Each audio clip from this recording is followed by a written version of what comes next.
A hot breakfast is on the menu at this homeless shelter in Darwin, but COVID-19 has changed the way it's being served. Morning, how are you? Good morning. So basically what happens is one at a time, the people that are in need of a meal come to the table, we step back and they collect their meals. Sure, yeah. But applying those social distancing rules in the long grass, where many of the people here live, isn't as straightforward. Are you worried about coronavirus? No. I don't care about it. I don't even worry about it.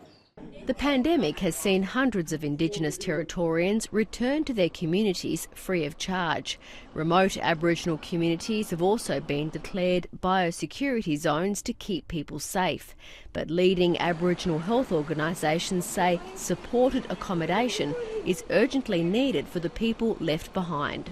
Here we have vulnerable people on the street that we seem to be oblivious to. It's crazy. This is potentially, a high risk for those individuals, but a really big risk for community spread. We're just handing out some information around the coronavirus. Do you know much about it at all?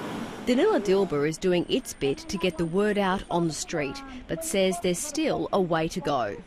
I've heard people say, if the rain comes, it'll wash all this germ away and we'll all be okay. So I think the public health messaging with Aboriginal people has got to get out there a lot better than it is. This Darwin couple has got the message. They're trying to get off the street, but are struggling to find a cheap motel that accepts the basics card. I feel worried about myself, worried about my kids. I don't want to die here. The Northern Territory government says it spent weeks discussing housing options for homeless people and in a statement says it's working with solution-focused NGOs for accommodation requirements that might be created as a result of further COVID-19 restrictions. Before this story went to air, there was good news from Joanne Damarangi, who finally found a motel room to move into.